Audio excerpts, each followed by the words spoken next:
Iz ljubezni do Kristusa je sveta Elizabeta zapustila vse in se z vsem svojim srcem posvetila ubogim, bolnim in revnim.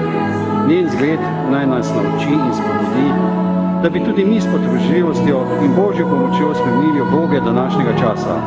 S tem bomo postali njegove priče. Tega pa ne bomo zmogli drugače kot s tiho povezanostjo z njim, ki se je za nas popolnoma daroval, da bi tudi mi lahko odkrili in ljubili božstvo kot najgloblji vir miru in veselja.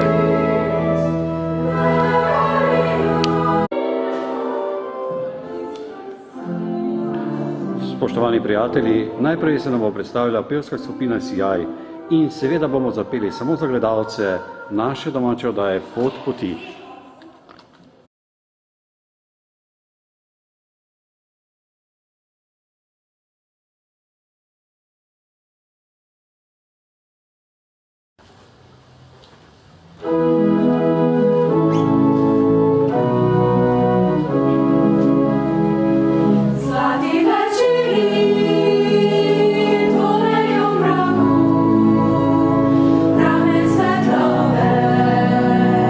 See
Spoštovani prijatelji, še vedno smo v oddaji Pot poti in sedaj bom skupino Sijaj prosil, da se tudi našim gledalcem v oddaji Pot poti tudi na kratko predstavi. Prosim. Sem Veronika Rošer, vodja pevske skupine Sijaj. Moje pevke pa so Uška, Lara, Mojca, Špela, Eva. Hvala lepa za nastop in vam želim vse dobro pri vaši pevski poti. Hvala lepa in Mati Cerkve, Mati milosti Božje, Mati prečista, prosi za nas.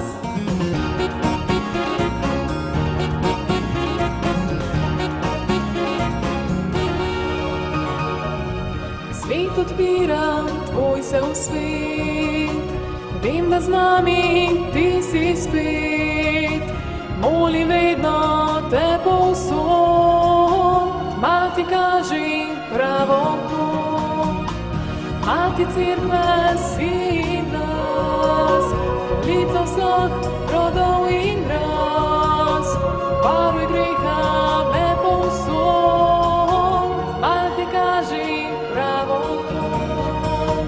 Za teboj, Marija, gremo, ti nam kažeš pot nebo, nazaj tebi iz srca, glasovi naši zapojo.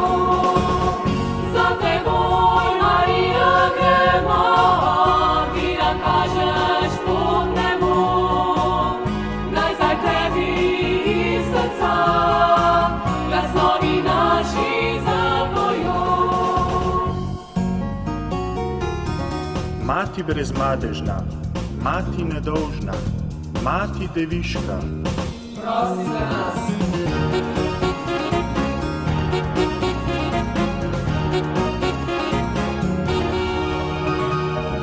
Sreča tvoje je ime, veselje tvoje je srce, žgi to radost, zdaj povsod, Mati kaži pravo pot, Mati Cerkve si nas, kraljica vseh rodov in ras, varuj greha me povsod, Mati kaži pravo pot. Za teboj, Marija, gremo, ti nam kažeš pot nebo, nazaj tebi iz srca, glasovi naši zapojo. Za teboj, Marija, gremo, ti nam kažeš pot nebo, nazaj tebi iz srca, glasovi naši zapojo. Za teboj, Marija, gremo, ti nam kažeš pot nebo, nazaj tebi iz srca, glasovi naši zapojo. Za teboj, Marija, gremo, ti nam kažeš pot nebo, nazaj tebi iz srca, glasovi naši zapojo. Naj zdaj tebi iz srca, Glasovi naši zapojo.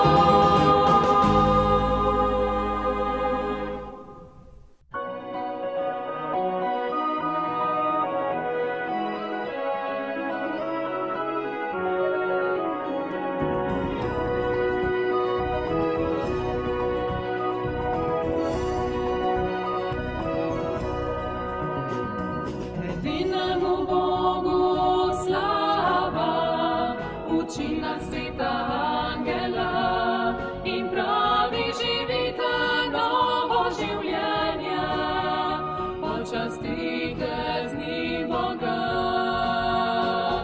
Edinemu Bogu slava, uči nas sveta angela in pravi živite novo življenje, počastite z njim Boga. Najtopleje pozdravljam tukajšnjega župnika Petra Leskarja v župniji Slovenj Gradec. Bog daj in dobrodošli. Vem, da vas posebej ne rabim posebej predstavljati našim gledalcem, kajti vem, da so neizmerno veseli, da jim kadarkoli in kaj spregovorite. Morda čisto na kratko za vse tiste, kateri so zdaj danes prvič z nami. Kdo je bila pravzaprav sveta Elizabeta? Na kratko, vem, da je to težko povzeti. Tako, najprej lepa hvala za pozdrav, tudi jaz pozdravljam vse gledalke in gledalce. Veselim se tega, da smo lahko na ta način bolj ena družina. Z veseljem pa tudi povem, da sem že 14 leto v tej župniji in počasi mi je dano bolj in bolj globoko odkriti eno veliko podobo življenja svete Elizabete. Res je, da je 800-letnica njenega rojstva na poseben način zabeležila oziroma zarisala koordinate našega župnijskega in tudi občestvenega ali tudi osebnega življenja, a vendarle je prav, da znova in znova stopamo v tiste konkretne okoliščine, tudi letnice, ki so na svoj način spregovorile in govorijo še danes. Torej rojena leta 1207. v kraju Šarospatak na Madžarskem, 4-letna je bila zaročena, pri 14 letih se je poročila, lahko bi rekli, da zelo zgodaj, a to je bilo za tiste čase še posebej na dvorih, predvsem posebej običajna zadeva. Potem je zelo zgodaj postala vdova, ko je nosila pod srcem tretjega otroka, je mož na poti v Sveto deželo umrl 11. septembra leta 1927. Začelo se je hudo, zelo hudo obdobje njenega življenja, lahko bi rekli strašno pretresljivo. Znani so podatki, da je cel teden jokala, ko je izvedela za ta podatek, in res se je življenje takrat zelo spremenilo, na kar se je seveda po božji previdnosti in ljubezni tistih, ki so imeli njenega moža zelo radi, vendarle spremenilo in je z denarjem oziroma dediščino, ki je pripadala, zgradila eno lepo bolnišnico in v tisti bolnišnici tem ljudem stregla in potem je še posebej znana. Je pa zaključila svoje zemljsko življenje in potovanje zelo zgodaj, stara samo 24 let in sicer 17. novembra leta 1231. Smo v letu družine. Kakšen je pravzaprav utrip župnije? Opazil sem, da ste dogradili oziroma tale dom Elizabete, svete Elizabete, pa bi morda na kratko. Ja, mogoče najprej o družini, ki ste omenili. Meni je zelo všeč, da je to leto temu zelo, zelo blizu. Namreč družina je osnovna celica našega življenja. Družina je tista skupnost, v kateri smo bili na nek način postavljeni v ta svet.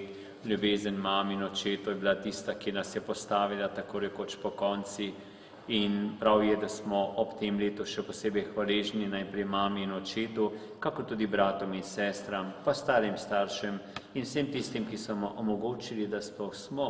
V prvi vrsti vidim leto družine kot milostni dar, da globlje odkrijemo, da smo res ena družina, da smo drug drugemu potrebni, drug za drugega odgovorni oziroma soodgovorni za srečno sedanjost in tudi prihodnost življenja.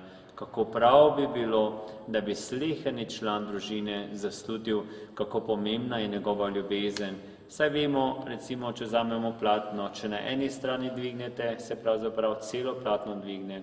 Če gre skupaj, vsi grejo skupaj, isto je tudi v družini. Če se eden trudi za lepo življenje, je veliko lepše, če vsi, je pa seveda najidealnejše. Zato naj bo omemba leta družine velika priložnost, da bolj začutimo, da smo ena skupnost, da smo brati in sestre, predvsem priložnost za veliko hvaležnost tistim, ki nam omogočajo, da smo, ki so nas z svojim sobivanjem sooblikovali in na nek način sestavili mozaik, ki ga tudi sedaj živimo. Obenem pa naj povem, ker sem malo prej omenil sveto Elizabeto, da je bila tudi ona ena krasna družinska žena in tudi mati. V vseh pogledih res ideal nad ideali. Ta zadeva nam nekoliko manj jasna, je pa pred leti že šla ena enciklopedija v Angliji najbolj znanih zakoncev na svetu. Zanimivo, da sta med temi 100 imeni tudi Elizabeta in njen mož Ludvik blagega spomina. Ni čisto nepomembno, da je to tako in da sta nekako stopila v ta okvir ali, če hočete, v to število, kajti njuno življenje družinsko in zakonsko je bilo izjemno, izjemno lepo. Prepleteno seveda z mnogimi vsakdanjimi preizkušnjami, Še posebej, ker je mož moral po tistih navadah takratnega časa večkrat tudi na vojne pohode, ostala doma, a poglejte, kako mu je bila zvesta. Človek je ganjen, ko prebira določene izseke z njenega življenja in Bog daj, da bi si radi prebirali to in da bi o tem tudi rasli. Mimogrede ste omenili tudi Elizabetin dom, ki je zrastel v neposredni bližini te cerkve Svete Elizabete, ker je Elizabeta na nek način zaščitnica našega mesta, ni bilo težav pri izbiri imena. Ta dom bo namenjen posebej vsem župljanom in ljudem dobre volje, saj je veliko prostorov v njih, res so učilnice, ki so sedaj res takšne, kakor bi naj bile, vsi drugi prostori do seveda tiste velike dvorane, v katero bomo povabili tudi mnoge druge, kdorkoli bo želel, kaj bi rad, da bi, kakor je bila Elizabeta za svojo dobroto, stičišče ene velike ljubezni za tisti čas, da bi nekaj podobnega bil Elizabetin dom tudi danes. Ne gre za neke zaključene, mogoče samo naše interne skupine, ampak gre za to, da bi pod to streho res sobivali ljudje, kajti sami vemo, ko je človek v stiski, ko išče rešitev, ni važno, katere vere si, kdorkoli si, kakšne barve tvoja koža, ampak iščeš rešitev. In Elizabeta je videla take ljudi in jim je pomagala, zakaj ne bi tudi mi danes.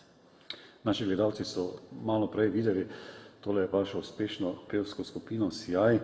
Koliko imate pevskih skupin v vaši župniji in v tej priložnosti se vam v imenu neštetih bralcev zahvaljujem za vse tisto dobro, kar jim nudite oziroma jih tako domače spremete in res pokloni.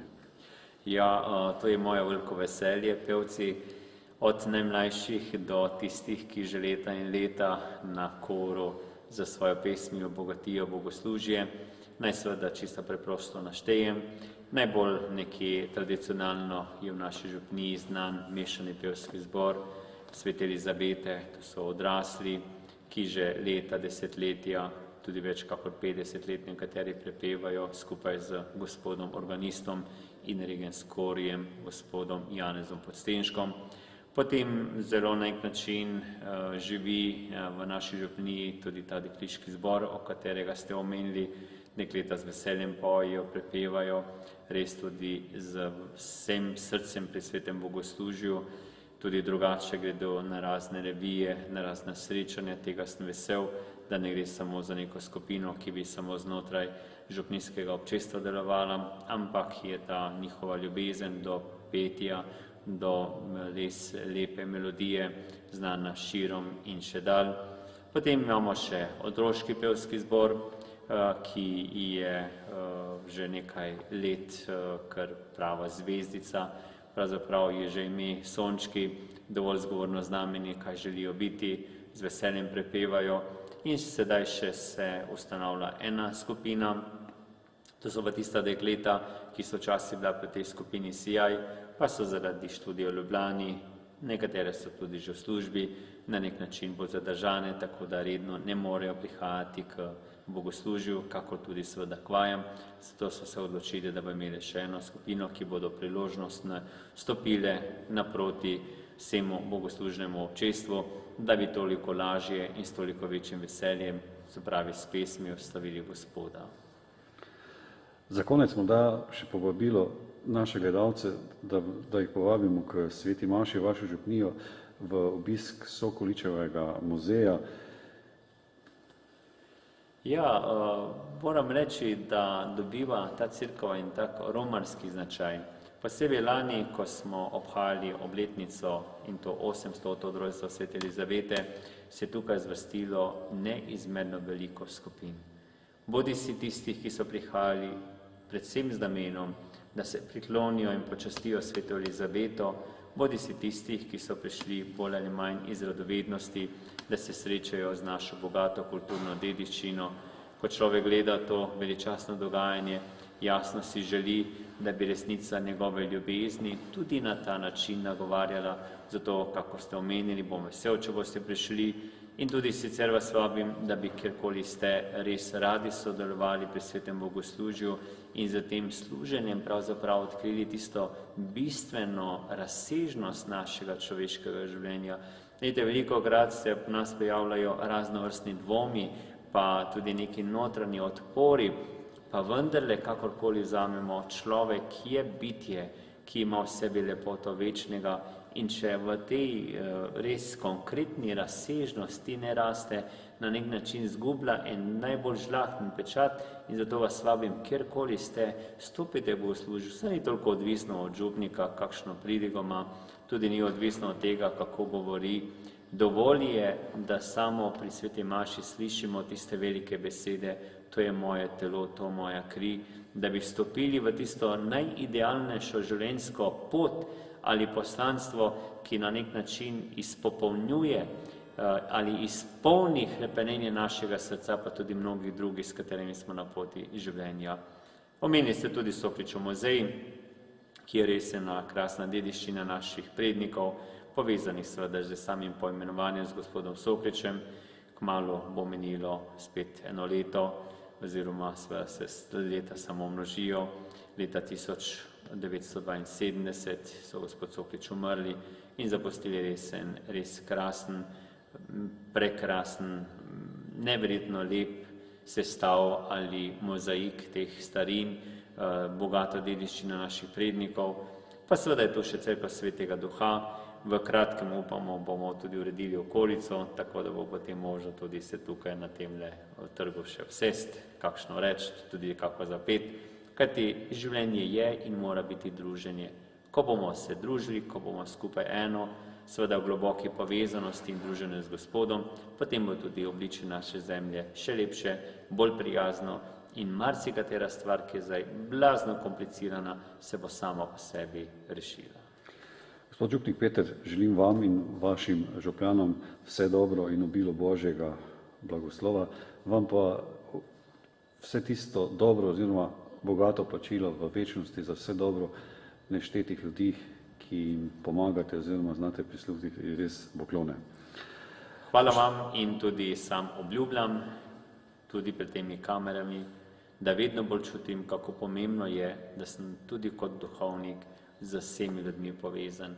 Tudi takrat, ko se zdi marsikdo, ki me zdaj mogoče poslušate ali intervju, ko se vam zdi, da ste sami, da ni nobenega, je nekdo z vami, nekdo za vas moli, nekje na širnem svetu in vas na nek način povezuje v skupnost.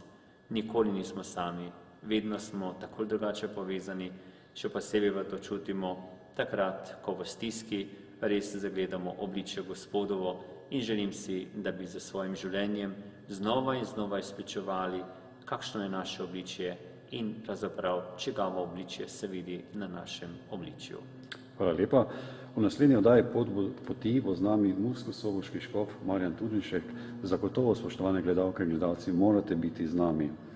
Želim vam še naprej dober sprejem v družbi naše televizije in hvala za sprejem v naši domači oddaji Poti. Nasvidenje in kličem z Bogom iz Slovenj Gradca. Z Bogom.